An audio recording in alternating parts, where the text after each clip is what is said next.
Making headlines for this week of October 21st. Brinkmanship. Shows of force on both sides of Syrian conflict unlikely to develop into a larger major conflict. Syria on the inside. Rare interview with First Lady reveals much that the West does not want the world to know. Standing up for life. Western media pays attention to celebrity message. Continues to ignore the same from indigenous peoples. And disclosure continues. WikiLeaks reveals email contacts pushing for more official release of life beyond Earth. With news around, upon, within, and beyond our planet, the program making disclosure official. This is Cosmic Vision News. Here is Jeffrey West. Greetings and blessings to all. In a world where the United States has been flaunting the flag and financial dominance, nurturing its nationalism, bragging about being a bully, and worshipping war, it might seem curiously odd that while Russia sends its naval fleet towards the English Channel en route to Syria, that the U.S. media appeared to be more focused on the third and final presidential debate between Hillary Clinton and Donald Trump. Given the history of the U.S. and its warmongering efforts and anti-Russian rhetoric, the only logical reason why the U.S. media is not attempting to whip the people into a war frenzy is because the U.S. knows it is in a battle that they are losing decisively. The U.S. media knows that more people will get emotionally charged about Trump or Clinton than they will about any war effort, especially when the people are more supportive of having Russian President Vladimir Putin as leader of the United States than they are of having either Clinton or Trump.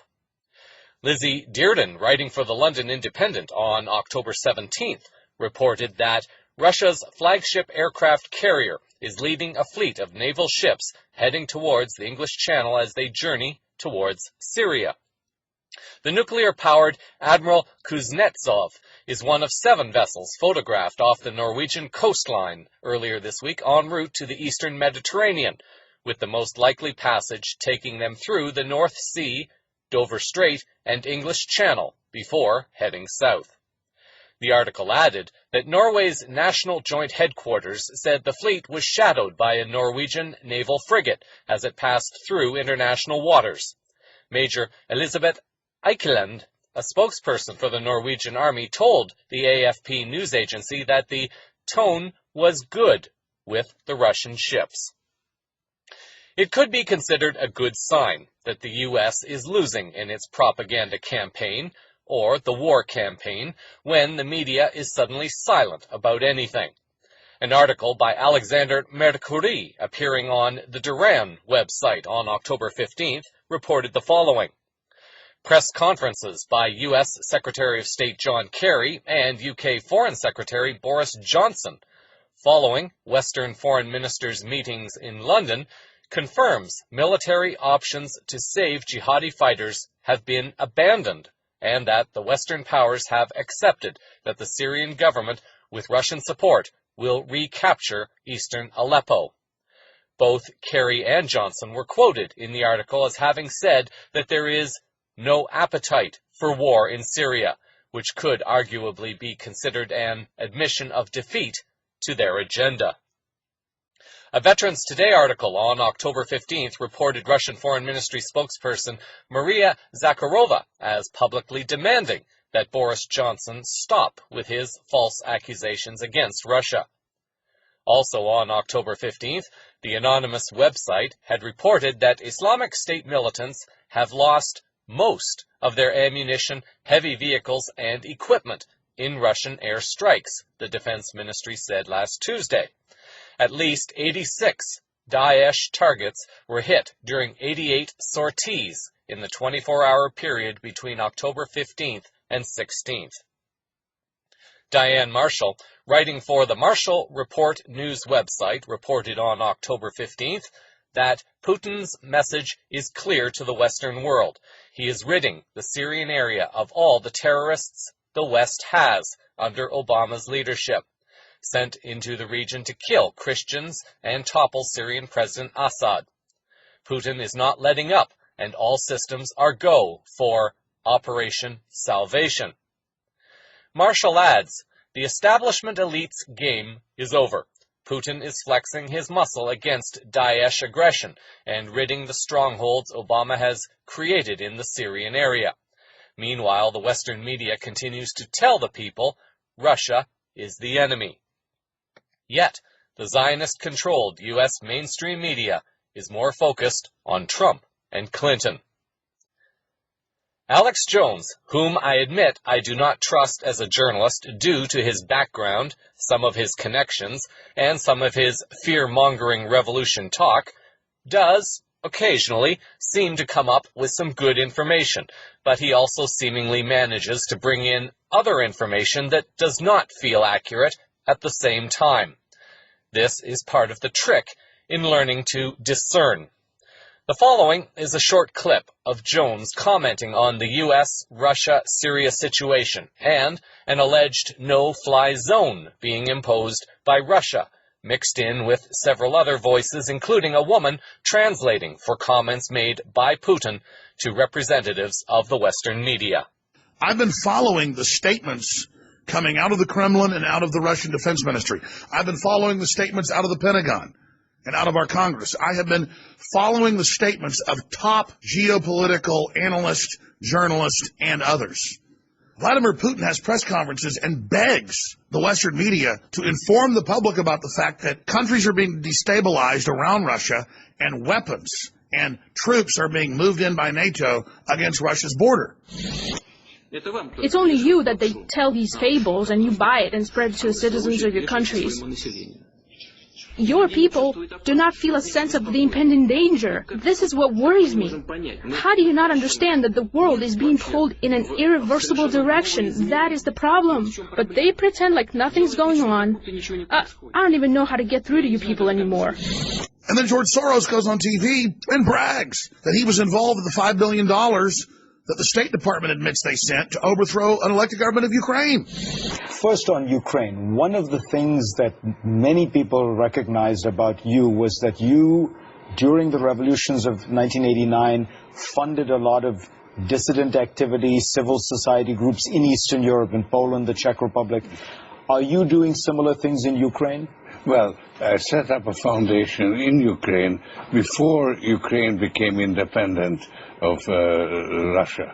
And the foundation has been functioning ever since. And it played an important part in events now.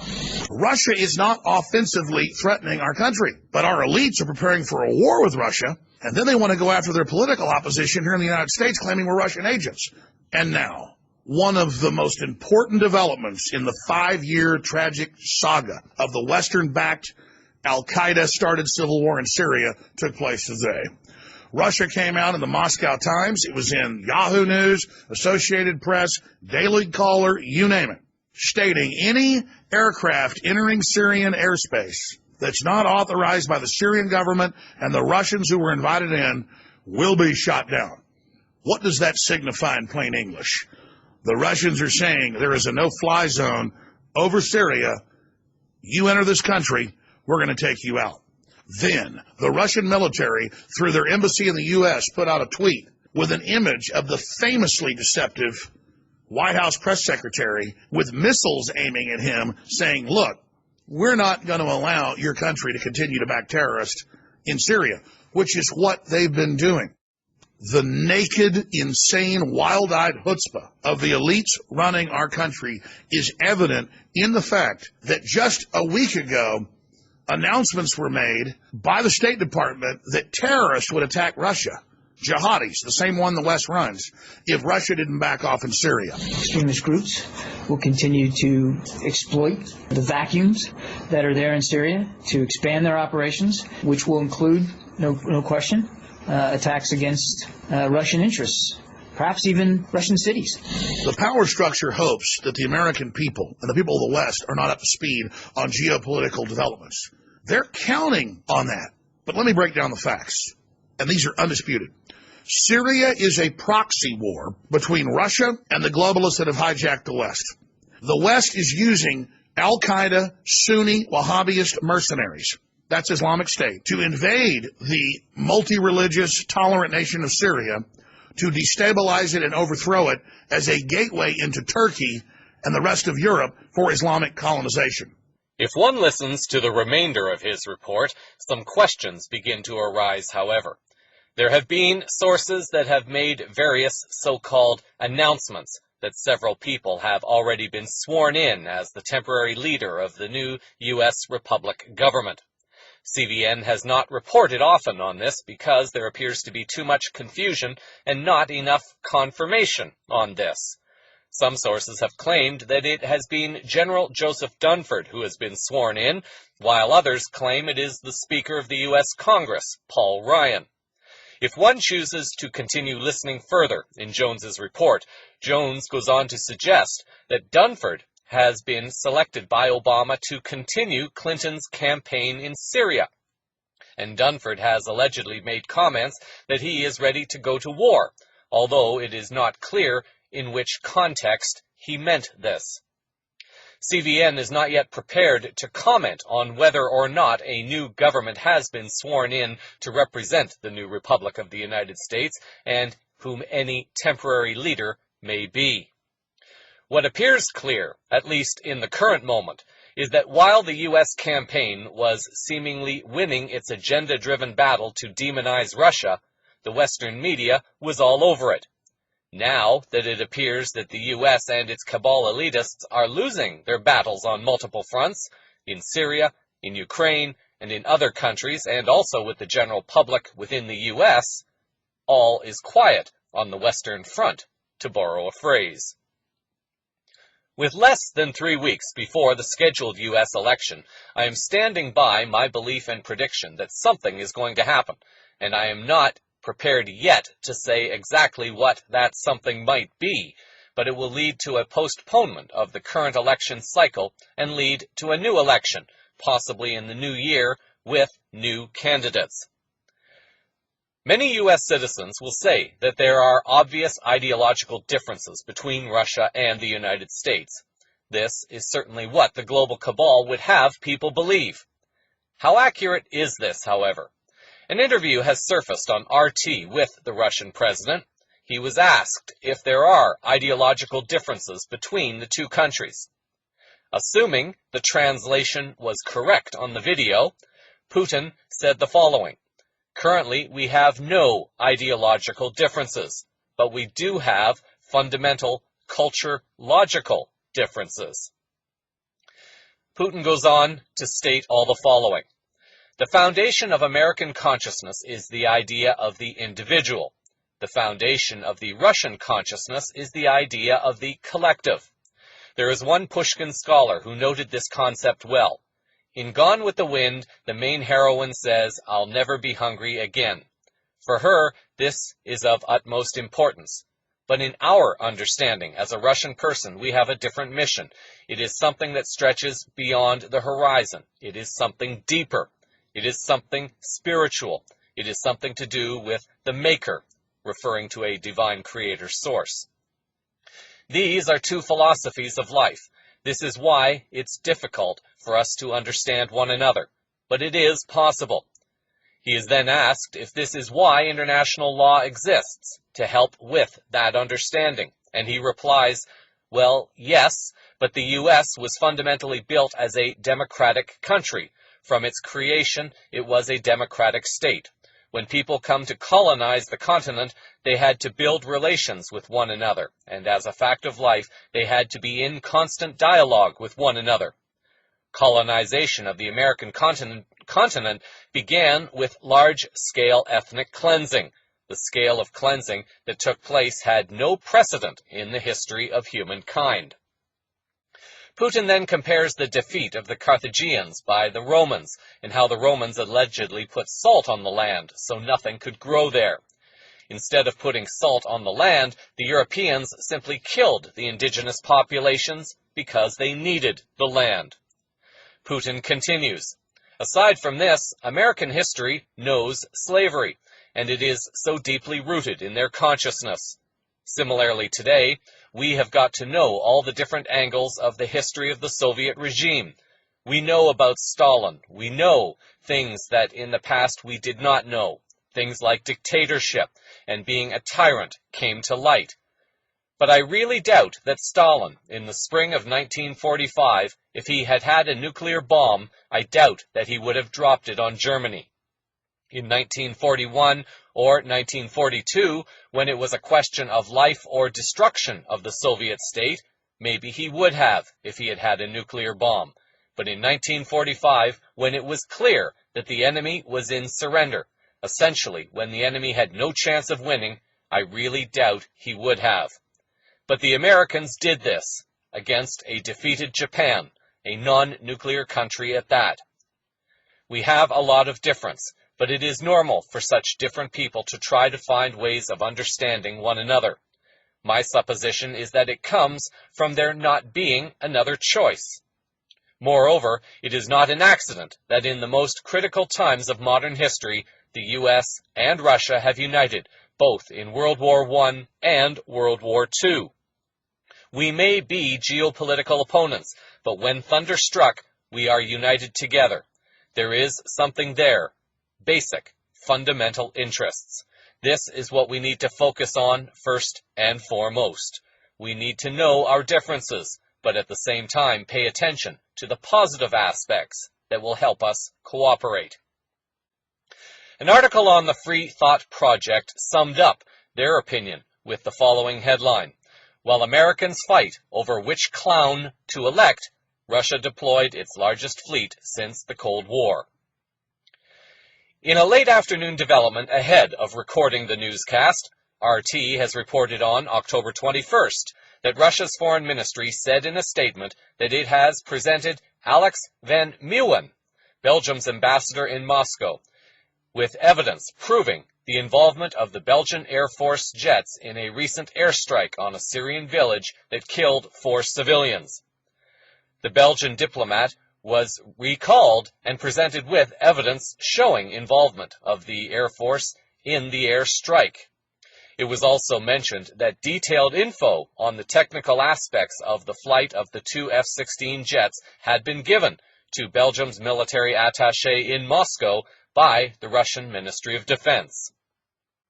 What this would conclusively prove is the involvement of NATO in supporting the U.S. agenda of not fighting terrorism, but rather attempting to create scenarios by which the West can continue their comical attempts to blame others for actions they themselves are responsible for. It should be pretty obvious that there is not going to be any kind of significant escalation, because, as stated, the Western media would have been blaring the trumpets of war. It is very likely a case of the U.S. bully finally being put in its place. The U.S. hegemony is being dismantled before our very eyes, and it seems very logical, at least to me personally, that one of the changes must come in the form of a new election within the U.S. with new candidates. Trump and Clinton have done their job distracting the public. How successful their distraction has been, however, remains to be seen. In a separate story, but related to events in Syria, the wife of Syrian President Bashar al-Assad has come forth to give a rare media interview. Asma al-Assad gave her first interview in 8 years to news organization Russia 24. The full interview was over 30 minutes in length, and I'm choosing to air a longer than normal interview in this case because there is so much that I feel is meaningful for people to hear. I invite listeners to not listen to the words specifically or what agenda may or may not be behind the words. Listen with your heart and see how you feel with what Asma al-Assad shares, and let that feeling guide you as to whether or not you feel there is truth in her words. If one listens closely enough, one may also detect a subtle yet awakened spirituality in her words. What do you remember about this country from the Syria before the war? Well, Syria before the war was undergoing considerable change in many areas. Examples included significant economic growth, the opening up of the economic landscape, unprecedented legislative reform and the emergence of a new generation of civil society organizations. Now, in spite of this progress, no doubt many challenges remained, not least in terms of insufficient economic opportunities for a young population, the unequal distribution of income, the unprecedented consequences of a drought that Syria had never seen before, as well as the influx of over 1 million Iraqi refugees. Throughout all of this, my role has always been to strengthen Syrian social fabric and support its local communities.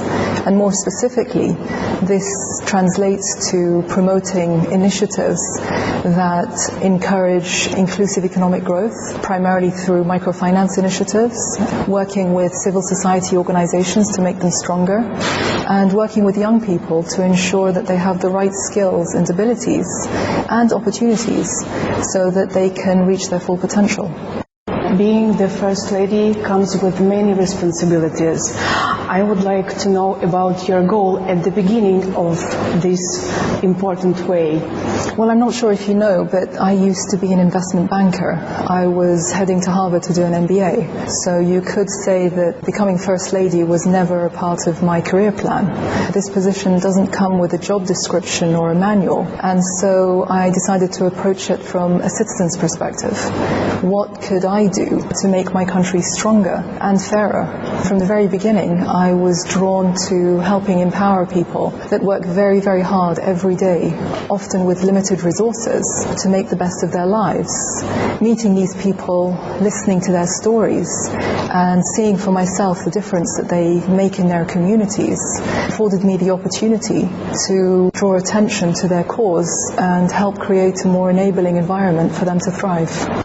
My work in these development initiatives continues uninterrupted. They're very well established, and if anything, they have become more important since the beginning of the war. But of course, my priorities today are helping martyrs' families, helping injured soldiers and people that have been displaced or affected by this war. It's because of these people that Syria is standing today, and we owe it to them to honor their sacrifice. A lot of my work involves ensuring that they have the essential means to reintegrate into daily life, whether it's prosthetics for the injured, or work opportunities for widows, or dignified arrangements for the displaced. They have sacrificed so much, and it's our duty to deliberately honor them and make sure that they are taken care of. And it's for that reason we have dedicated teams of professionals that reach out to soldiers and their families and work tirelessly to make sure that the structures are in place. As I said, the economic, psychological and medical structures are in place to help them rebuild their lives. Despite the challenges, and there are many, slowly but surely, these brave soldiers are finding their way again. They're contributing to society and even starting families. And in these troubled times, there are beacons of hope for all of us. Human dignity is very important, and as much as possible, I try to make sure that people are not embarrassed or offended in any encounter that we have. And so I'm proactively always asking what it is that I can do to help, and how can I help alleviate some of their hardships. And I always say to them, you're not asking, I'm the one who's asking. It's my job to ask. It's my duty to ask. And in that way I hope that I can encourage them or help them to be more forthcoming.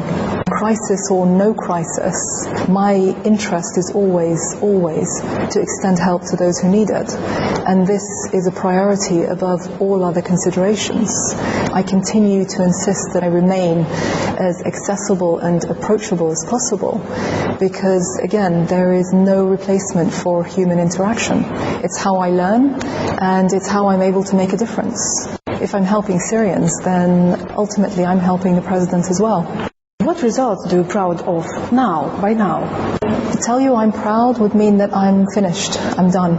The work has been completed and Syria is prosperous, and clearly that is not the case. There is still so much more that needs to be done. And maybe one day when Syria is safe again, is prosperous again, you can ask me that question. Al-Assad was asked about her husband and his character, and whether or not he is the same man today that he was before becoming president. In many ways, yes. He is the same person I met before he became president.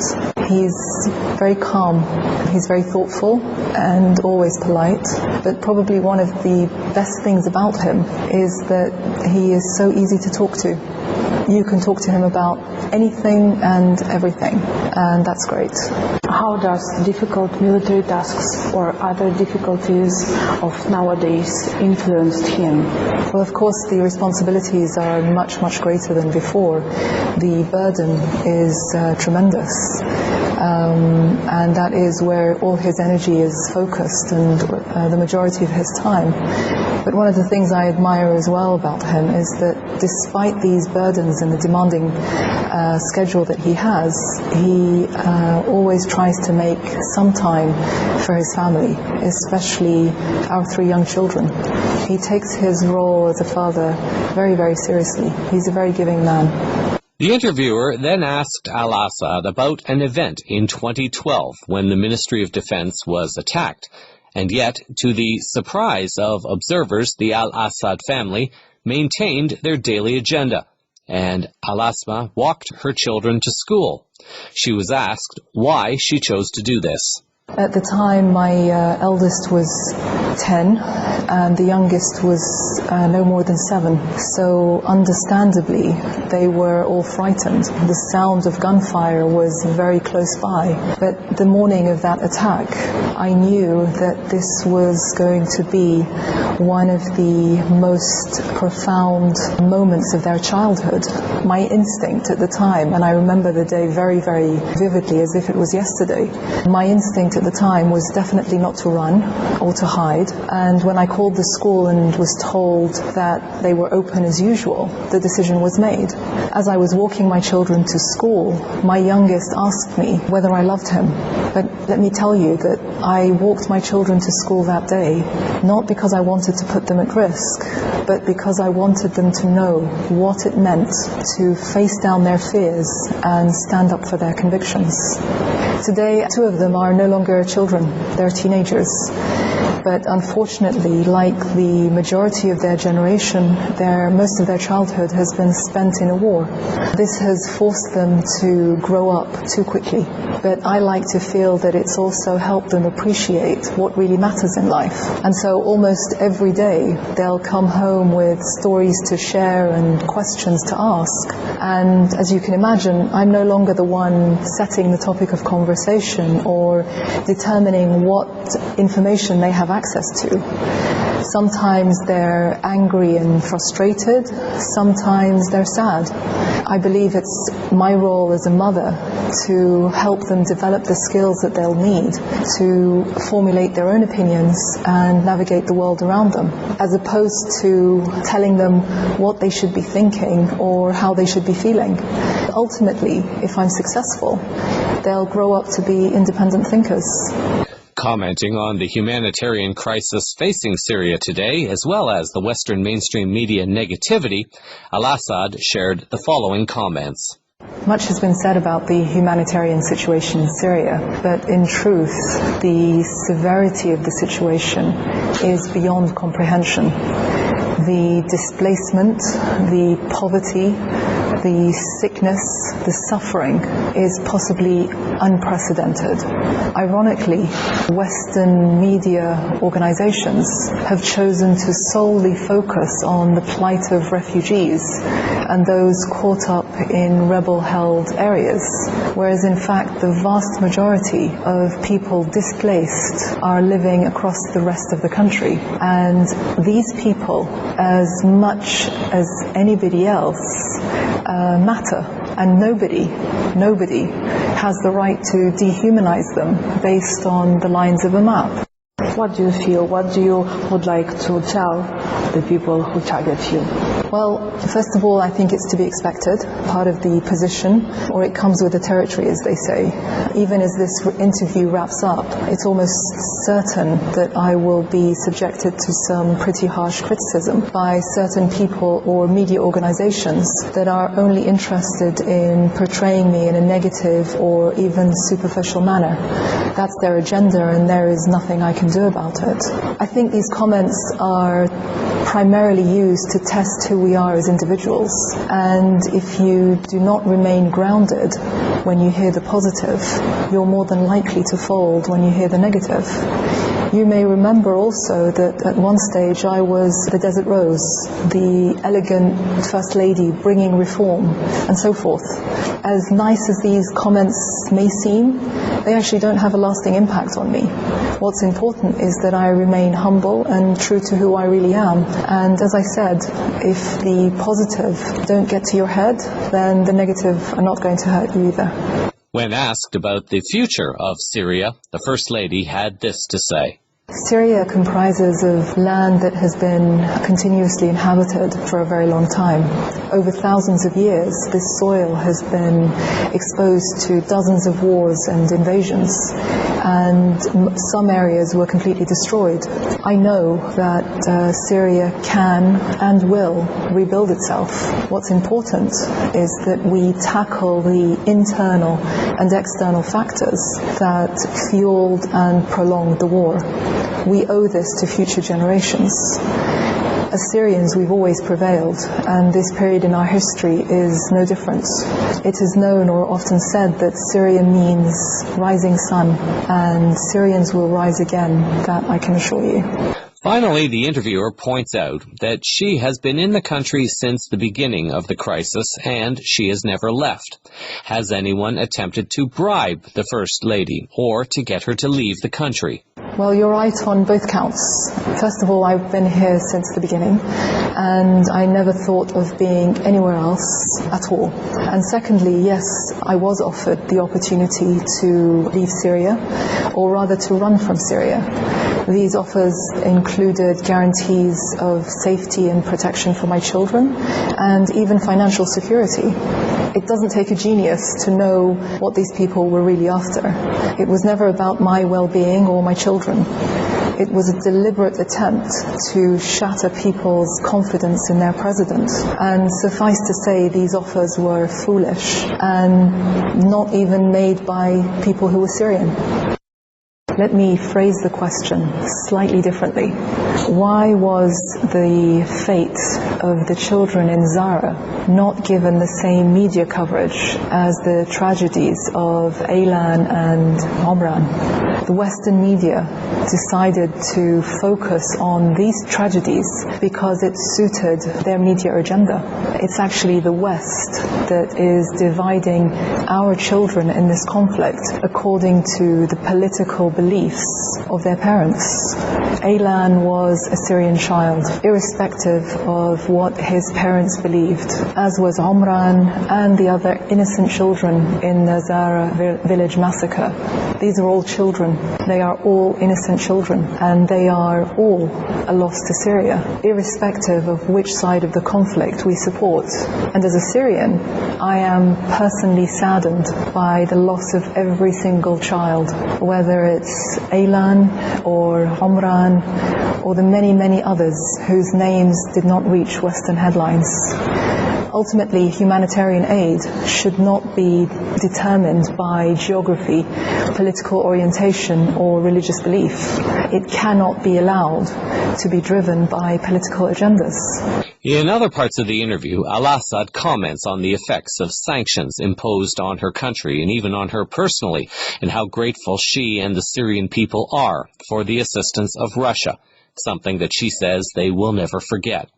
She also shares some of her experiences as she serves the people of Syria, and despite the risks, she apparently drives her own car, something that is not allowed in some Muslim countries.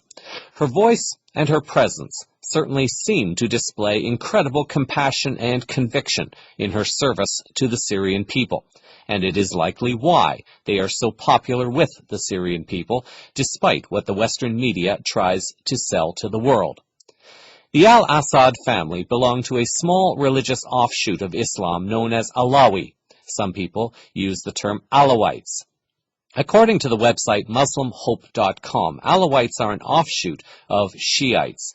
Some other Muslims, particularly in Syria and Lebanon, accept them as Muslims, but others consider them heretics and outside of Islam. Alawites have 7 pillars of Islam, including jihad and devotion to Ali, who is divine. Alawites believe in drinking wine, and they have something similar to a communion service. Tens of thousands of Alawites have been killed by other Muslims, but today Alawites are in control in the country of Syria. Another website, onfaith.co, offers 5 facts that this site believes exist in Syria. They offer the following. 1. Prior to the conflict, Syria was a regional beacon of religious tolerance. 2. Despite alliances with Iran and Hezbollah, the Alawites are Syria's most secular faith group. Number 3. The Sunni-Shia dimension of the Syrian conflict has a greater basis in international rivalries than on-the-ground realities. Number 4. Many Christians support the regime, but they support stability even more. And 5. Hardline Islamist agendas likely have only a narrow base of support. It is perhaps therefore not too hard to see why cabal interests in the West are so keen to destabilize not only Syria but also the presidency of al-Assad. The full interview with Asma al-Assad can be found in a link in the show summary for this story, for those wishing to hear the rest of what she shared with the world. In other geopolitical news, in the Philippines, the foreign policy of this country has now, apparently officially, made a dramatic shift to the east. An opinion article posted on Germany's Deutsche Welle news website shared the following. Without any warning, Philippine President Duterte has turned the security architecture of Southeast Asia on its head. It's a severe blow to the U.S. and an extremely risky move for Manila, writes Deutsche Welle's Thomas Lachun. The announcement from Rodrigo Duterte went like this. So with that, in this venue, Your Honors, in this venue, I announce my separation from the United States. The Deutsche Welle article continues with the following. He actually did it. Rodrigo Duterte, the Philippines' unpredictable president, has declared his separation from his country's long-standing ally and defense partner, the United States, during a state visit to China. This can only be characterized as an unprecedented diplomatic affront, in that the Philippine president goes to China, and while attending an economic forum there, he announces that Manila's decade-long alliance with Washington is over. Over the last 30 years, the Philippines has been one of the most important U.S. allies in Asia. But now, the whole U.S. strategy in the Asia-Pacific, aimed at countering China's growing power and influence in the region, is under threat of an imminent collapse. Although Western leaders and media may try to position this as a bad move for the country, what this very public announcement reveals is very likely what is happening behind closed doors around the world. Countries are recognizing that the U.S. no longer has global control, and its dollar is no longer being recognized as a global reserve currency, and the U.S. is facing increasing isolation on the global stage. The DW article describes Duterte as breaking all the rules. In these rapidly changing times, this is what is needed. People who are ready and willing to break the status quo of Western enslavement. Duterte is just one of a few who has the courage to do it publicly. Given the growing economic power of China and the plans for the new Silk Road economic cooperation, it is very likely a wise move made by Duterte, even if there may be some short-term consequences arising from the choice to go through the withdrawal of being formerly addicted to a global hegemon. In the U.S., in one of these rare times I will choose to report on something connected to the U.S. election, there are several reports coming out, linking various events together, and it involves the connection to Julian Assange and WikiLeaks. Reports have surfaced in the past week that Julian Assange may have been harmed or possibly even killed because WikiLeaks began running a series of codes believed to be connected to a dead man's switch set up by Assange. For those not familiar with this term, a dead man's switch is an electronic signal that is set to activate when its creator does not reset it after a specific time period. If Assange were killed or harmed in some way and unable to access a computer to reset the switch, then the switch would trigger a release of specific files that were kept as insurance to protect Assange. One rather odd event that took place involving Assange was an apparent visit by former actor and PETA activist Pamela Anderson, who visited Assange and allegedly delivered a vegetarian meal to him. It was shortly after her visit to him that his internet connection went down, causing some sources to speculate on a possibility that Anderson had attempted to poison him. At least one source reported that the Ecuadorian embassy had been stormed and that Assange had been killed. At this time, it appears that the embassy had not been stormed. The embassy, however, later allegedly acknowledged that they shut off Assange's access to the internet because he was interfering in an election of a foreign government through his WikiLeaks releases on Clinton. RT reported that the government of Ecuador says it disconnected the internet connection used by Julian Assange after WikiLeaks published a wealth of documents impacting on the U.S. election campaign.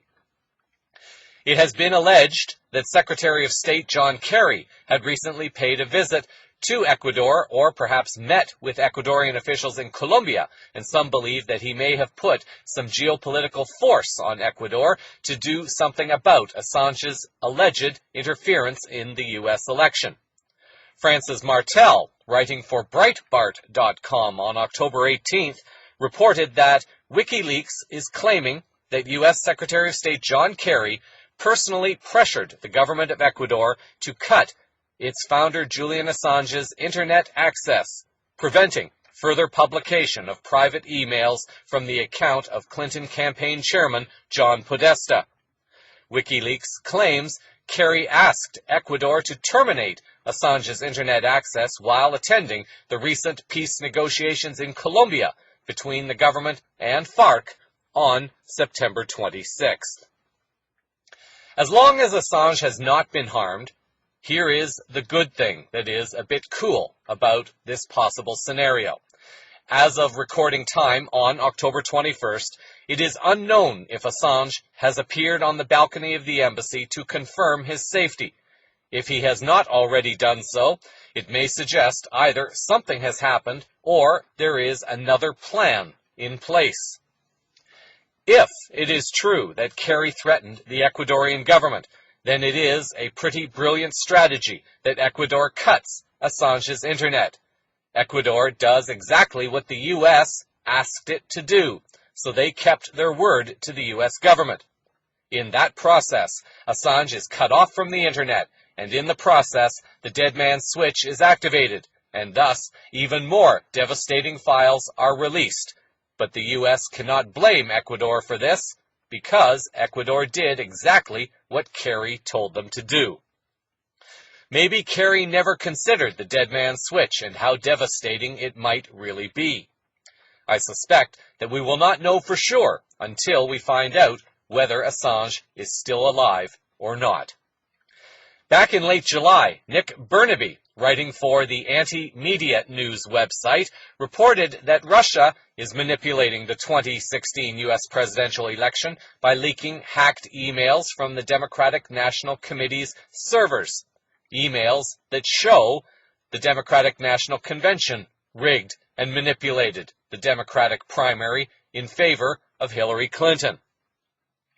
So Russia has released evidence of fraud being committed from within the U.S. political parties, and Assange has released evidence of fraud being committed from within U.S. political parties.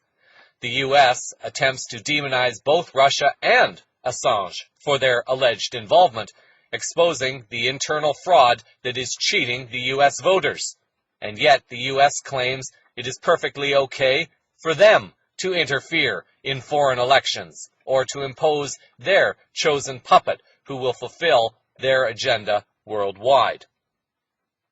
Yet another article on October 16th on the USA Politics Now website reveals that former NSA staffer and famous whistleblower William Binney says the hack on the Democratic National Committee's servers was not done by Russia, but rather by U.S. intelligence. Mainstream media has not widely reported this. Binney has a stellar background and is considered to be a rock-solid security analyst. He was the initial whistleblower, followed by Edward Snowden and presently Julian Assange, but also to mention Chelsea Manning. Reports are now circulating about the many files that have been released by WikiLeaks over the last few weeks.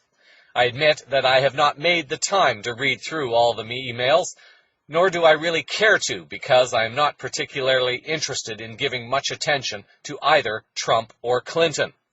They are just simply not worth my time. So, if you are one who needs a daily or weekly fix of Trump, Clinton, or U.S. election news, it may be wise to go elsewhere. In financial news, we look for a moment to history to understand where things are in the present and where they may be leading to in the future. CVN notes that it was 5 years ago this week, on October 20th, that Libyan leader Muammar al-Gaddafi was assassinated by Western mercenaries. What the world still does not know are the reasons behind the forced removal of the leader. Claire Bernish, writing on October 20th of this year, writes the following. 5 years ago today, the West took it upon itself to use NATO to overthrow Libyan leader Muammar al-Gaddafi, not for any humanitarian threat to civilians, as had been repeatedly claimed, but because his planned rollout of a new currency to be used across Africa posed a palpable existential threat to central banks at the heart of the Western financial and political system. Long theorized to be the actual vehicle for Gaddafi's downfall, the gold dinar-based Pan-African currency motive came to light in nascent 2016 in one of more than 3,000 of Hillary Clinton's emails released by the State Department, conveniently timed with the New Year's holiday to avoid outrage or repercussions. Bernish continues, and outrage there should be. Plenty of false posturing in the lead-in to the ultimate overthrow of the Gaddafi regime should sour public trust in the West's geopolitical motives, as a prime example of embroiling itself in unnecessary conflicts every time a nation threatens to gain too much independence. In March of 2011, amid heightening rebellion of the Arab Spring, chaos came to Libya's second-largest city, Benghazi, and the West and its allies quickly capitalized on those events to partake in a falsely premised rebellion of its own. In the years leading up to the decision to topple the Libyan government, Gaddafi had made amends for the nation's terrorism-pockmarked history, even agreeing to abandon and dismantle its chemical and nuclear weapons programs. In fact, Gaddafi so improved Libya's reputation, the U.S. removed the nation from its State Sponsors of Terrorism list in 2006. But all of that meant nothing once Gaddafi sought to pivot from central banks for the good of millions of people in Africa. Bernish adds, on October 20th of 2011, Gaddafi attempted in vain to flee the city of Sirte, and Libya fell largely under Western-backed rebel and NATO control by the end of the month. Hillary Clinton's deplorably merciless reaction, "We came, we saw, he died," played out in an interview shortly after Gaddafi's shameful murder. As per usual, the U.S. and its Western counterparts left the country to its own devices after slashing the once thriving nation to the ground. Today, there is no government of Libya. It's simply mobs and that patrol the streets and kill one another, Virginia State Senator Richard Black told RT of the mess the West has left behind.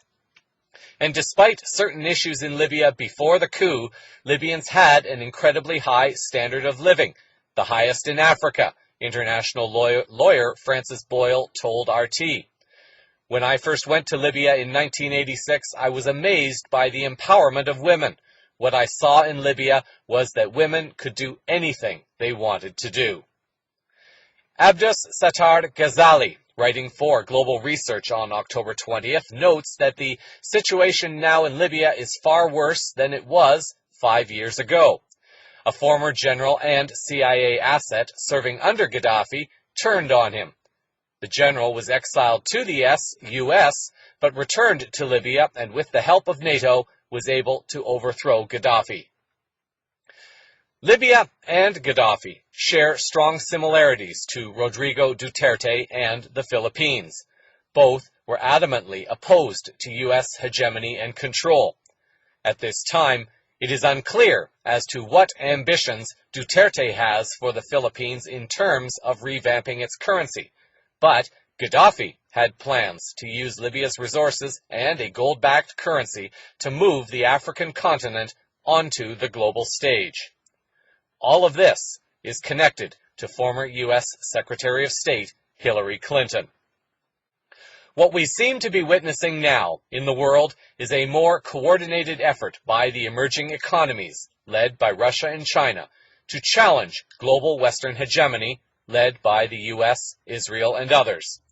Having witnessed what Western agents were capable of doing, a more detailed and planned strategy was required. The BRICS alliance was one step in this direction. The introduction of the BRICS Development Bank in Russia and the Asian Infrastructure Investment Bank in China were meant to compete against the Western-controlled banks of the IMF, the Asian Development Bank, and the World Bank. As well, Russia and China both set up their own international systems of money transfer to compete with the criminally corrupt SWIFT system of money transfer. With growing weight behind it, China was finally able to gain access to the IMF's basket of global reserve currencies. This occurred on October 1st. Shortly after, the annual IMF meeting was held, but it has not yet been revealed whether the emerging economies were granted an increase in voting share to over the 15% threshold required to have a veto. If anyone has come across an article with this information, please send it to me through the CosmicVisionNews.com website.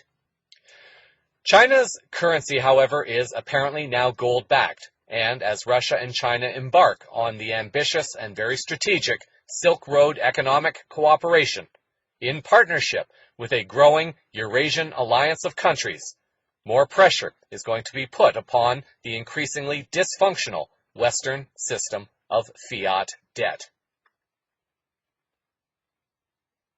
While a new financial paradigm appears to be rising, signs of the demise of the older, current dysfunctional system appear to be coming out as well. There appear to be other signs emerging, offering proof of increased movement away from the U.S. dollar. Zero Hedge reported on October 18th that foreign central banks, led by Saudi Arabia and China, have dumped a record total of $346 billion in U.S. debt bonds. According to this article, so who are they selling to? The answer, at least for now, is private demand. In other words, just like the stock market, the retail investor is made the final bag holder. So when it comes to U.S. Treasuries, private investors, both foreign and domestic, are soaking up hundreds of billions in central bank holdings. We wonder if they would do that, knowing who is selling to them. CVN might speculate, although it is not confirmed, that this debt is being purchased by the Fed's little-known reserve fund called the Exchange Stabilization Fund, or ESF. A second Zero Hedge article, also on the 18th, suggests that the global central banks are buying up debt. According to the second article, much of this debt has been purchased by none other than the big central banks. Sunday, Bloomberg reported that central bank assets have grown at the fastest pace in 5 years, topping $21 trillion. The world's biggest central banks are bulking up their balance sheets this year at the fastest pace since 2011's European debt crisis to boost lackluster economic recoveries with asset purchases that are supporting stock and bond prices. The 10 largest lenders now own assets totaling $21.4 trillion, a 10% increase from the end of last year, according to data by Bloomberg. Their combined holdings grew by 3%, or less in both 2015 and 2014. When the world is in this much debt, and yet no one can adequately explain to whom this debt is owed, one has to know that the current system is more than just dysfunctional, but it is utterly and completely criminally fraudulent. The day before, on the 17th, Zero Hedge had reported that on October 14th, both the Bank of England and the U.S. Federal Reserve made clear signals that they want inflation. These two announcements hit the same day at roughly the same time. This was a coordinated verbal intervention by two major central bank heads. The article strongly hinted that this is as close as you can possibly get to a central banker literally telling you what to buy. Central banks want inflation and have even signaled that they're willing to let it run above their targets. The article is suggesting that there is perhaps a coordinated effort to move the global economy towards a gold-backed economic model. There are other hints and factors to consider. An article on the silverdoctors.com website on October 14th has some insights from Jim Willey. The article reports that we might be witnessing a pretext in action to cover for the rejection of the U.S. dollar, the refusal to accept U.S. Treasury bills at ports in return for cargo delivery. At risk is the stoppage of all goods shipped from Asia to the United States. The stakes have risen. The Asians are out of patience. The red flag could be telling us the reset is here. Willey continues, the Hanjin crisis brings new headache to U.S.-based importers. Trailers stack up, adding to clients' costs, while trailer shortage looms. The idle containers are clogging the entire system. Confusion abounds as emergency measures are being sought. The bankruptcy of South Korea's Hanjin Shipping Company Limited is causing ripple effects for importers bringing goods from Asian factories to the U.S. marketplace. Global supply chains are paralyzed after the world's seventh largest container shipper filed for bankruptcy, with its assets frozen within the system. Eastern or Asian megacorporations are not too big to fail, not coddled and bailed out like in the West. Willey adds, the shipping stalemate from Hanjin has suspicious elements and overtones. Perhaps the Asians generally are conspiring to throw a wrench into the Western economy. The strong hint of a U.S. dollar rejection at the ports is a major component in the financial angle, possibly the initial salvo in the global financial reset. Dire changes exist to shipping with respect to finance, threatening the global economy. The stage is set during a trade war and a global visceral response to the quantitative easing monetary hyperinflation that undermines the U.S. dollar. The East, led by China, want the reset to be done, but the West delays it interminably.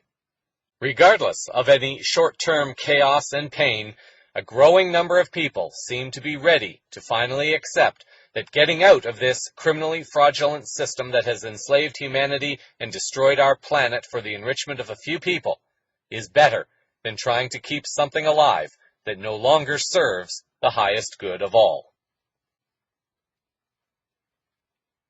In general news, in a case of the hypocrisy of both the Western establishment and its media puppets, as well as the courage of one young soul risking her freedom and possibly her career as an actor by using her celebrity status to bring to the cause of indigenous nations, Shailene Woodley, star of the movies Divergent, Insurgent, and Allegiant, appears to be succeeding where others have ended up failing.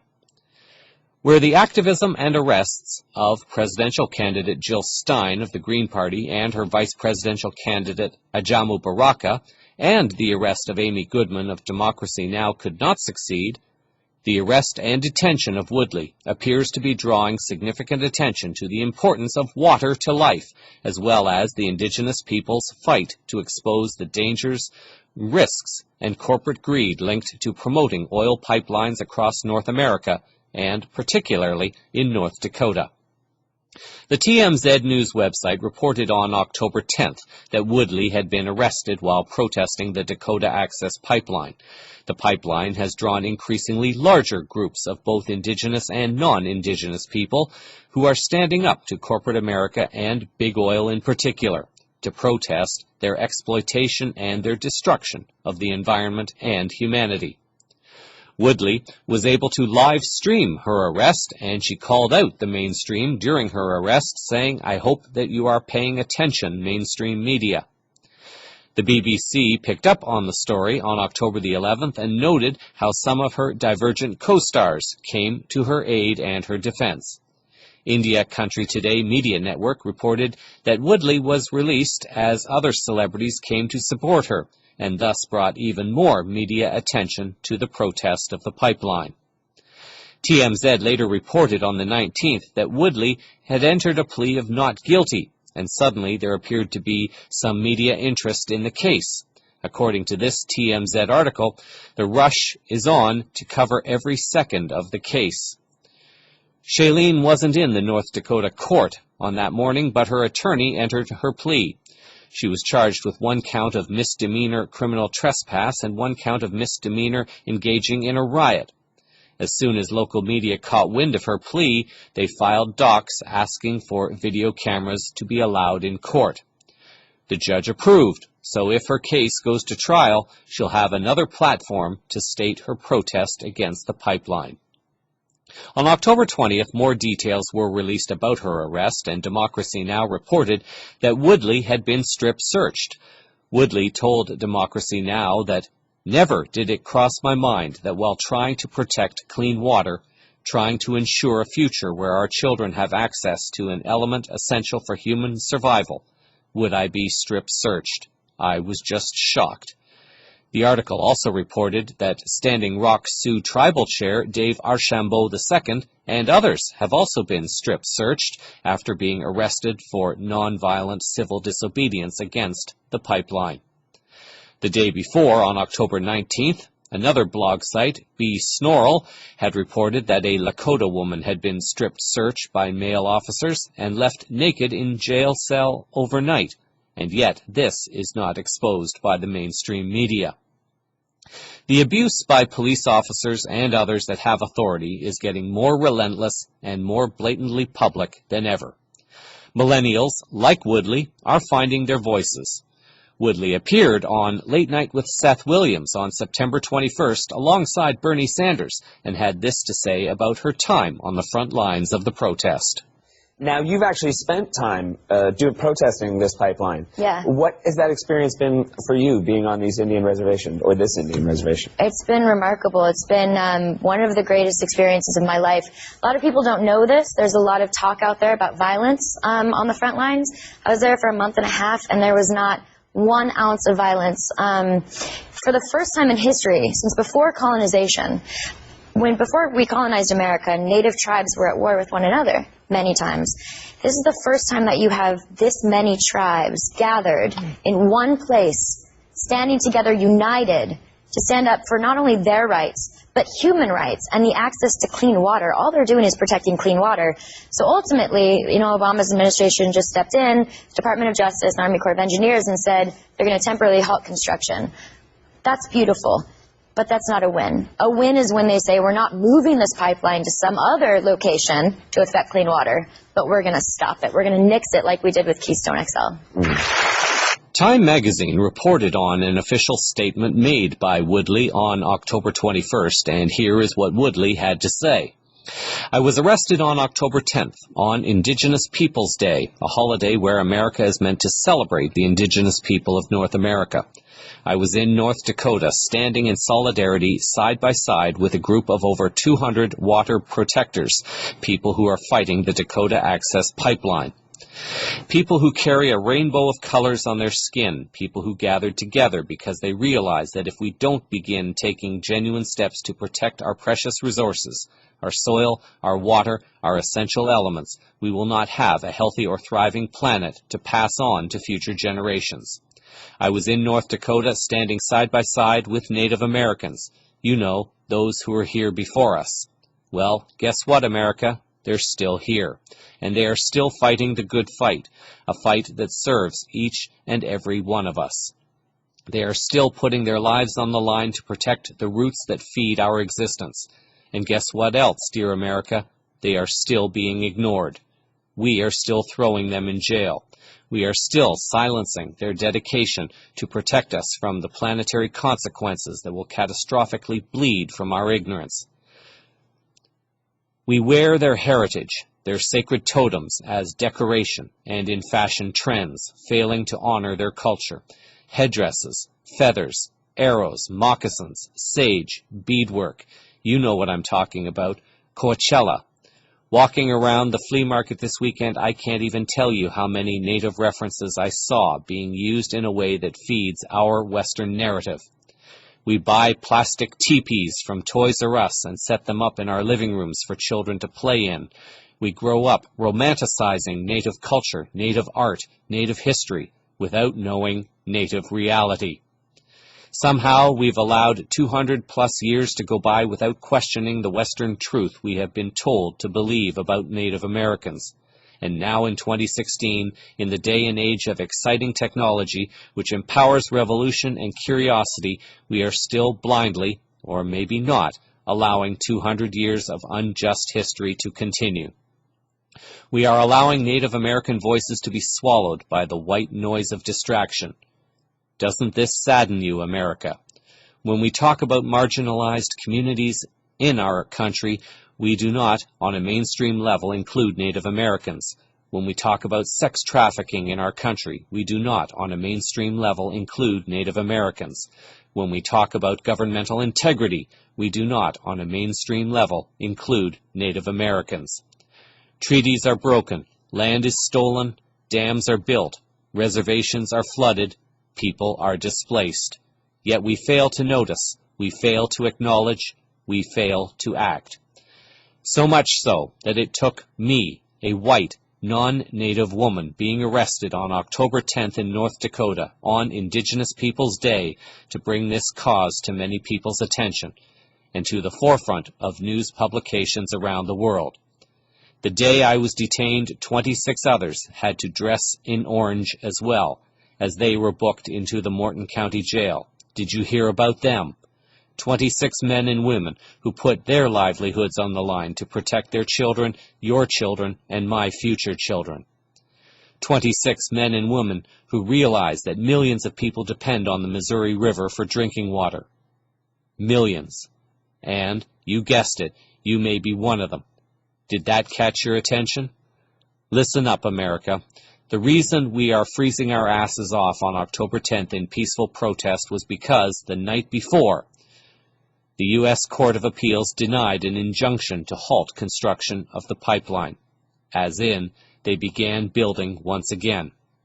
Whatever your passion is, whatever your cause is, whatever you care about most, none of your efforts or hard-earned opinions will matter when the planet and the people you're fighting for have nothing left to show for it.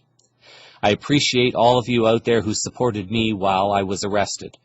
What could it look like if we learned from this instance, where it took myself getting detained to raise awareness about Native Americans? What if we used it as a catalyst for a full societal shift in the way we start thinking and treating and learning from Indigenous peoples, so that in the future it doesn't require a non-native celebrity to bring attention to the cause? I am not scared, I am not afraid, I am grateful, and I am amazed to be standing by the sides of so many peaceful warriors. Standing Rock protests are rooted in ceremony and in prayer. I've been there, and all these narratives about riots? Just watch my Facebook live stream and decide for yourself who looks more dangerous. Police in riot gear with batons, or native grandmothers and children smudging sage and singing songs. Thank you to all the tribes who have gathered, to all the nations standing as one, to all the people who know that if not we, then who? If not now, then when? Simply feeding off the hype of a celebrity's arrest ain't going to save the world, but standing together will. Please stand in solidarity with the Sioux people of Standing Rock Reservation to ensure that we still have rivers to swim in, springs to drink from, and lakes to float on.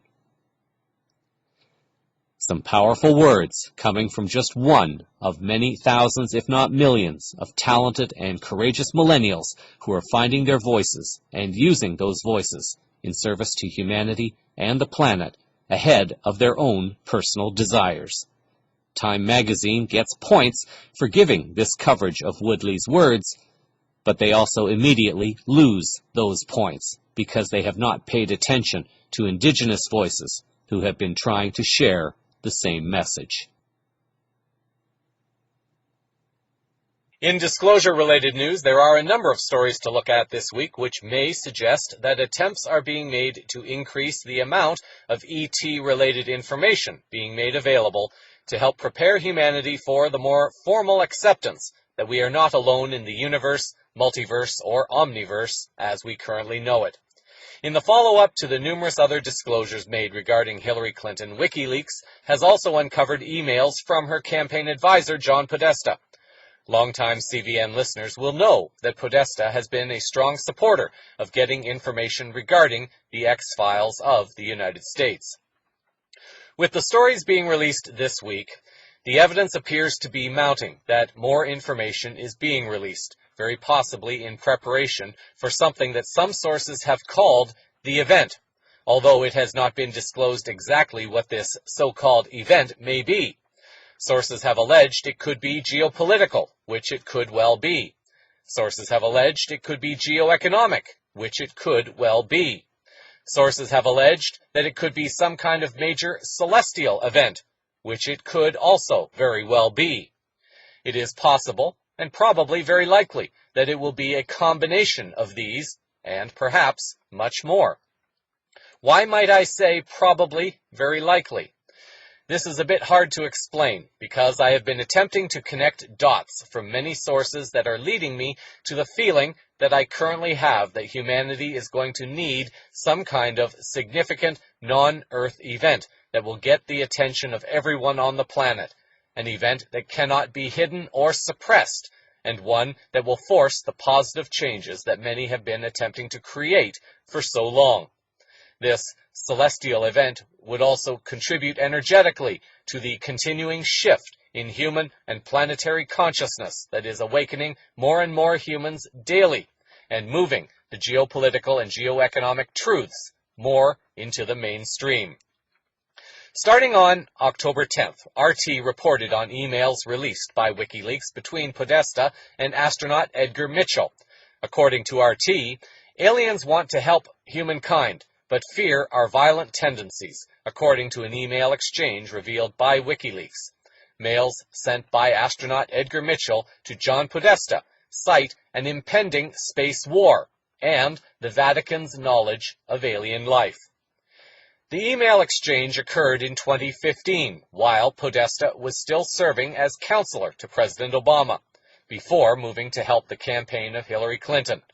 Mitchell died last February. Mitchell was quoted by RT as writing the following to Podesta: "Because the war in space race is heating up, I felt you should be aware of several factors as you and I schedule our Skype talk. Mitchell also mentioned a non-violent galactic civilization that was desiring to share zero-point energy with the people of Earth. Mitchell had also given a warning to Podesta that the non-violent ETI are helping to share zero-point energy with Earth, but will not tolerate any forms of military violence on Earth or in space. RT reports that zero-point energy, also called ZPE, has been studied in quantum physics and is described as a vacuum energy, utilizing an energy that exists in molecules, even at near absolute zero temperature. If harnessed, it could theoretically allow a manned spacecraft to travel to Mars in days rather than years, according to one study. Also on October 10th, the UFO Sightings Daily website published one of the emails written by Mitchell to Podesta. Mitchell writes, "John, with this email, I am requesting a conversation with you and President Obama regarding the next steps in extraterrestrial disclosure for the benefit of our country and our planet. 50 years ago, Battelle, Brookings, and Rand studies on UFOs convinced the government to remove knowledge of the extraterrestrial presence from the citizens of our country. These organizations advised with their best information. However, today, much, if not most, of the extraterrestrial reality they examined is known by our citizens. These organizations' resultant strategies and policies of 50 years ago no longer hold credibility or benefit." 5 decades of UFO information have dramatically shifted the public awareness of an extraterrestrial presence, and yet our government is still operating from outdated beliefs and policies, according to Mitchell. These are detrimental to trust in governmental transparency, science, religion, and responsible citizenry embracing the next step in our country's space travel and research. Mitchell then lays out 3 primary disclosure issues that need to be addressed. 1. Planet sustainability via next-generation energies, such as zero-point energy. 2. Galactic travel and research undertaken as an advanced species aware of the extraterrestrial presence, not as uninformed explorers who revert to colonialism and destruction. And 3. The example of a confident, engaged government who respectfully regards the wisdom and intellect of its citizens as we move into space. Following this, on October 13th, something somewhat unusual occurred. President Obama, through the whitehouse.gov website, issued an executive order relating to space weather anomalies, suggesting that some kind of event is set to take place within the next 120 days. That is approximately 4 months from October 13th. This would suggest that something is going to happen before February 13th of 2017. According to the whitehouse.gov website, by the authority vested in me as President by the Constitution and the laws of the United States of America, and to prepare the nation for space weather events, it is hereby ordered as follows. The executive order then goes into sections, with Section 1 relating to policy, outlining what solar events may unfold and their potential impact. Section 2 outlines the objectives, which includes identifying the agencies and their roles in preparing for the so-called event. Section 3 sets up the coordination, while Section 4 lays out the roles and responsibilities. Specifically mentioned include the Secretaries for Defense, the Interior, Commerce, Energy, Homeland Security, and State, as well as also those responsible in NASA and the National Science Foundations. Section 5 outlines the implementation and states that the involved agencies must have their plans in place within 120 days. This order seems rather odd, as solar events happen all the time. However, a planet going supernova, such as Jupiter did in the movie 2010, The Year We Make Contact, does not happen all the time. Now, of course, I'm not saying that this is the event that will occur, but I am observing various hints that Hollywood has put out in the past. What is perhaps curious or ironic is the timing of this order to coincide with the election cycle in the United States, and the rumors that something will occur to postpone the current election cycle and perhaps introduce a new election, one that is more in alignment with the new geopolitical structure forming worldwide that is currently isolating the United States. On October 18th, the Mission Galactic Freedom blog site posted what allegedly claims to be a complete list of alien races as prepared by the former Soviet Union agency, the KGB. The article contains a video whose link will be posted in the show summary for this story, with more information for those choosing to view it. It is approximately 90 minutes in length. On October 19th, the London Daily Star began to pick up on the disclosure email information, followed by RT on the 20th, suggesting that information is beginning to circulate. We have reached a period in time where a lot of information is being released. However, to simply look at each singular story by itself, one is not very likely to grasp the significance of that story, or one is simply going to overlook it because one is not willing to connect the dots to everything else that is unfolding.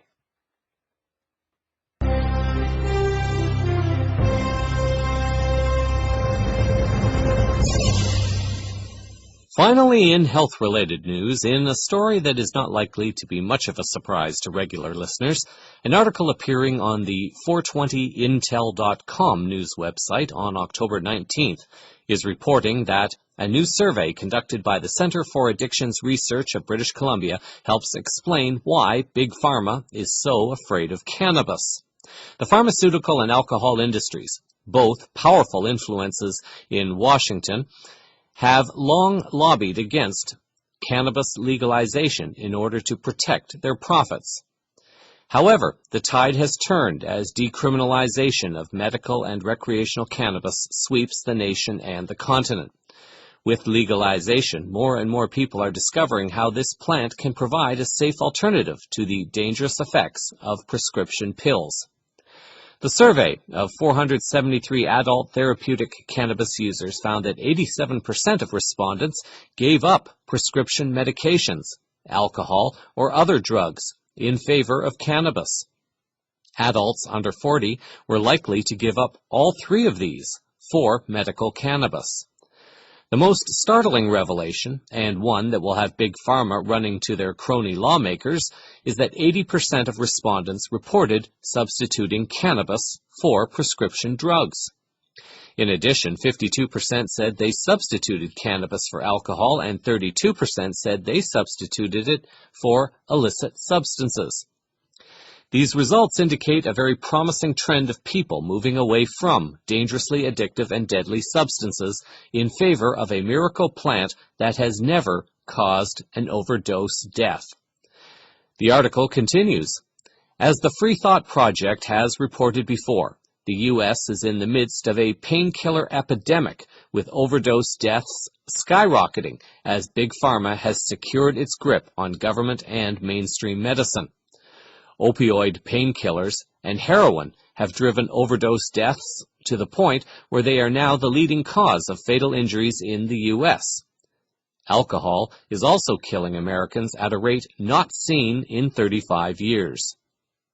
The result of this survey confirm that cannabis is the answer to all of these problems. Americans for Safe Access has a comprehensive breakdown of conditions that cannabis can treat and comparisons to prescription pills. These include chronic pain, arthritis, gastrointestinal disorders, movement disorders, and multiple sclerosis. In the closing paragraph, it points out more recent information suggesting that cannabis can help with other conditions also. According to the article, we are just beginning to confirm the benefits of cannabis on other conditions, such as anxiety, which is normally treated with pills such as Xanax, insomnia, which is normally treated with pills such as Ambien, and antidepressants, which are treated with pills such as Zoloft. All of these prescription drugs can cause debilitating addiction or severe side effects. Although the war on drugs put a stop to medical cannabis research for decades, in recent years we have seen a surge in studies being performed as prohibition crumbles and the Schedule I classification of no medical benefit is exposed as a farce. In another article, it has been suggested that one can simply eat raw cannabis. According to the article by Anna Wilcox on the herb.co website, if you're familiar with cannabis, then you know that raw marijuana is non-psychoactive. Because of that fact, you might be wondering why you would ever want to eat unheated weed.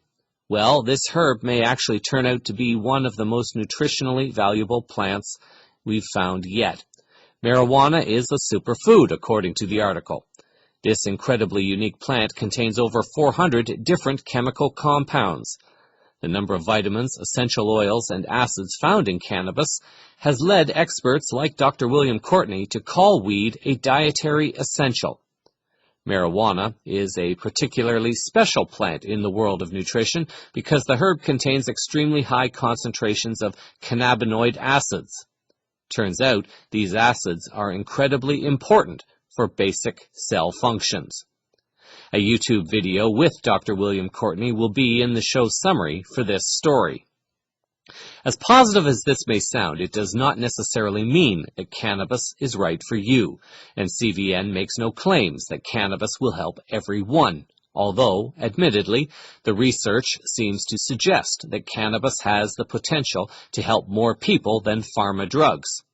It is up to each individual to discern whether or not cannabis is suitable for one's own health. For those who are not drawn to cannabis, there may be other possible options to consider. A third article, posted on the phenomenalisms.com website identifies 6 other possible plants that are high in healing cannabinoids. The article identifies the coneflower, also known as echinacea, the electric daisy, the Helichrysum umbraculagerum, liverwort, Theobroma cacao, and Piper nigrum, also known as black pepper. These plants have various healing properties to them, and the link in the show summary for this story will allow listeners to do more research to determine whether or not these other plants may offer a meaningful substitute to using cannabis. In this week's final words.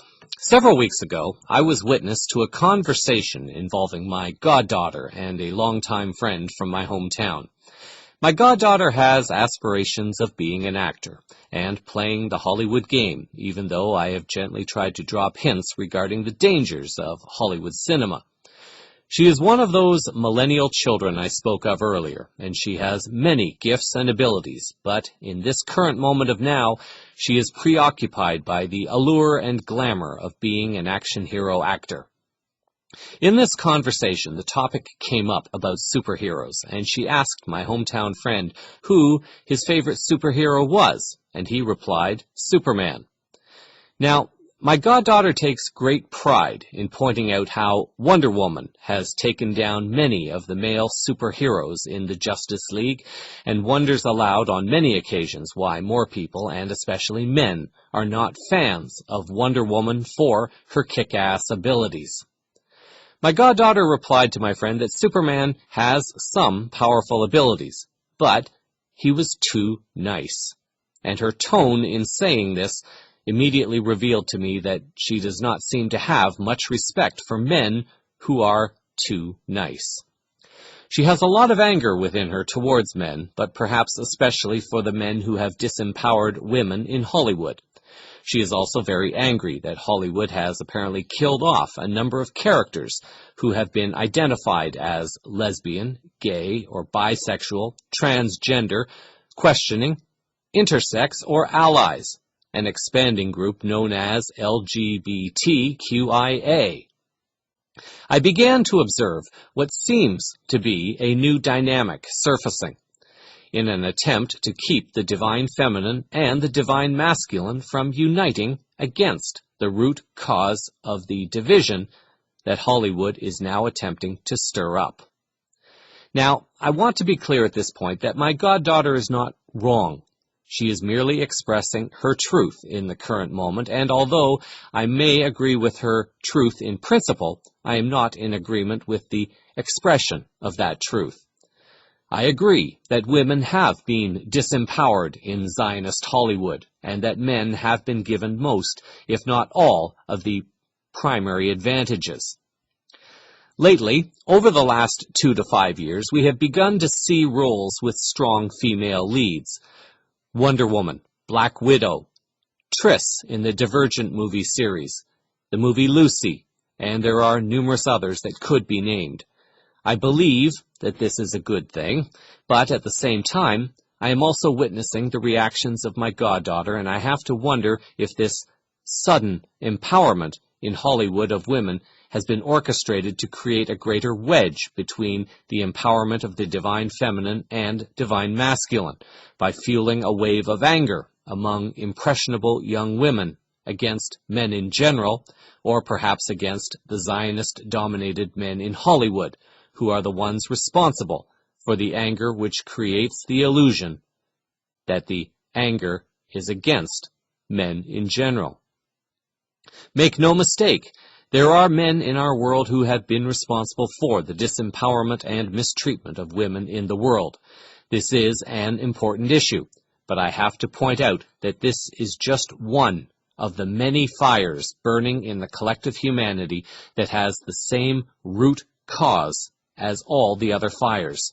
The global cabal has successfully fueled the fires of division using issues such as gender, race, religion, culture, orientation, age, political belief, physical and/or mental ability, and many others. In a very sneaky way, the global cabal has successfully managed to manufacture consent of people by encouraging people to be empowered with their identity label of proud separation.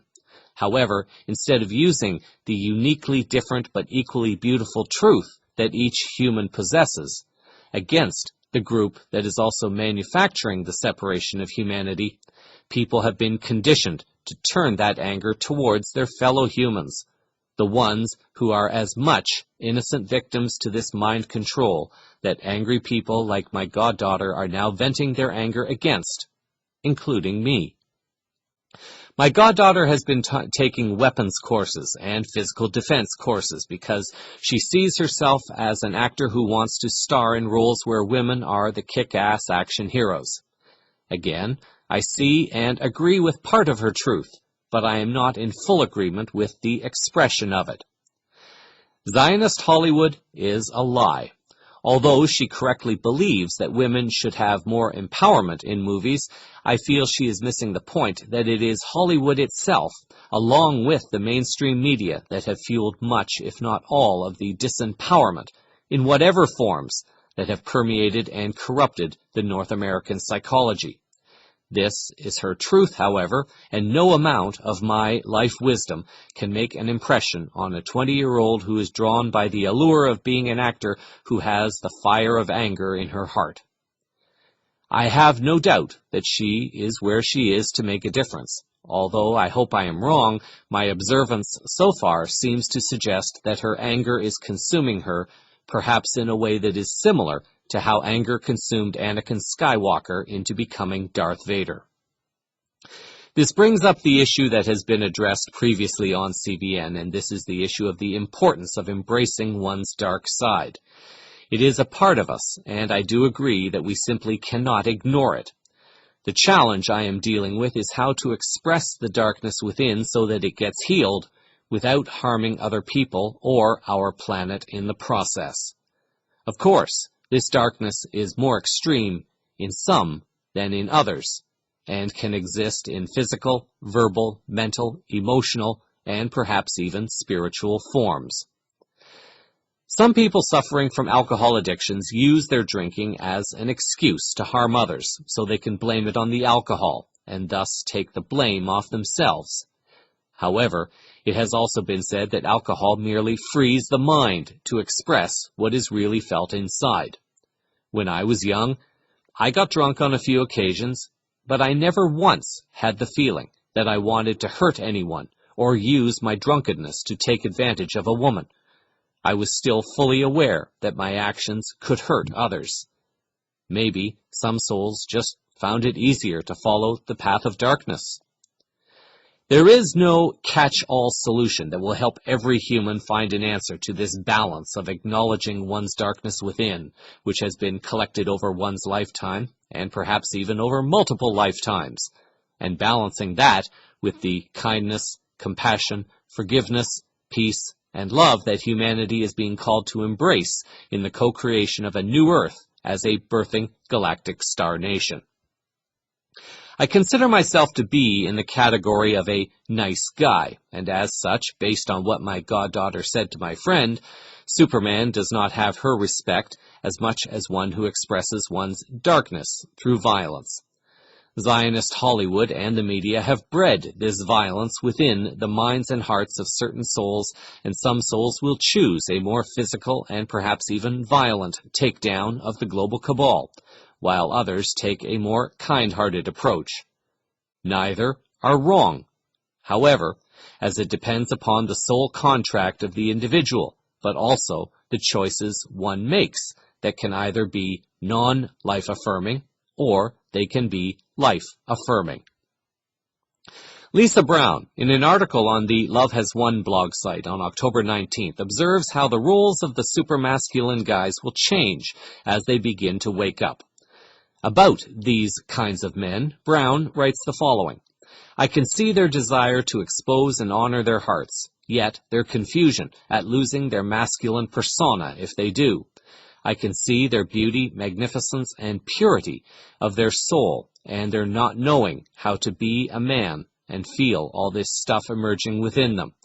I can see them put stronger walls up, trying their best to hold on to old realities that are not true anymore.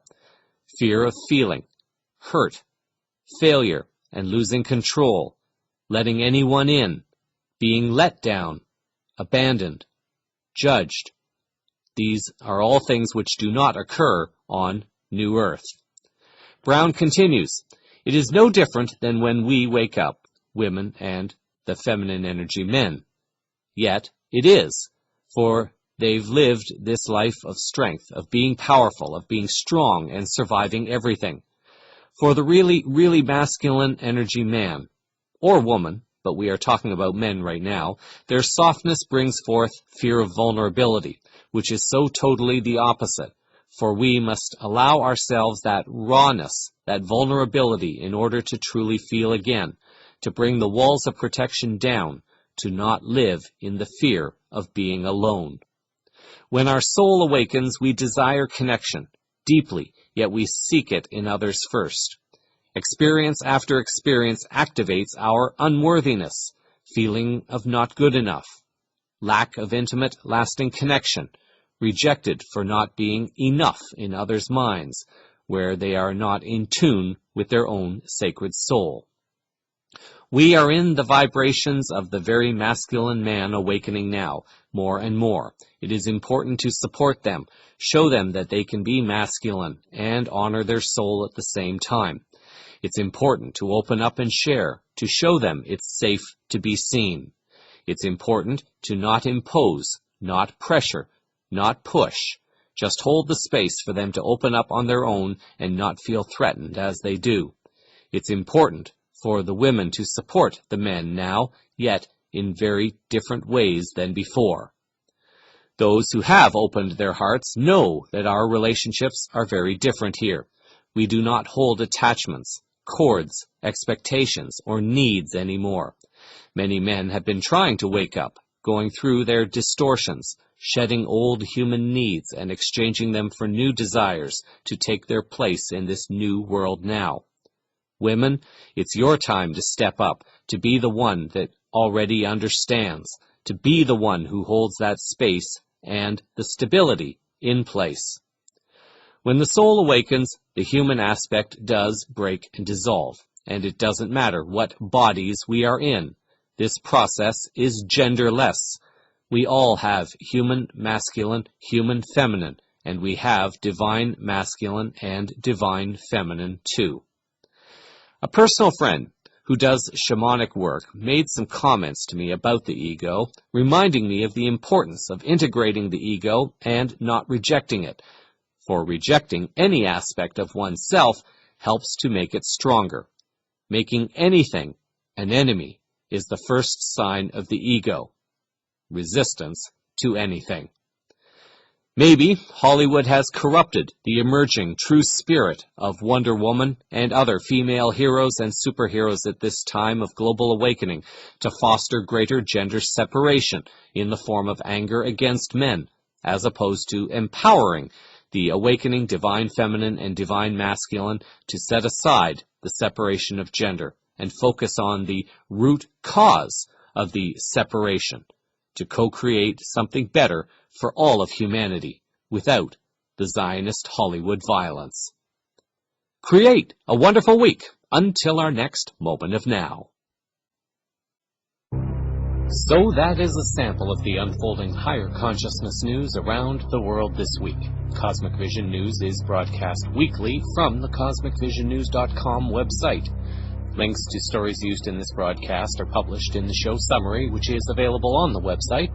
CVN can be followed through its Facebook page, Minds page, and YouTube channel, as well as on Twitter, Google+, and LinkedIn.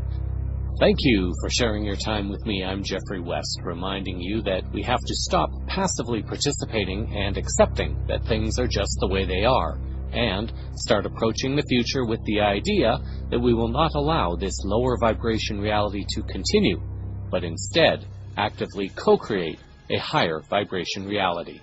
Until our next moment of now, stay grounded in love, hold the vision of light and peace in your hearts, and keep your eyes to the skies. Disclosure is unfolding all around you.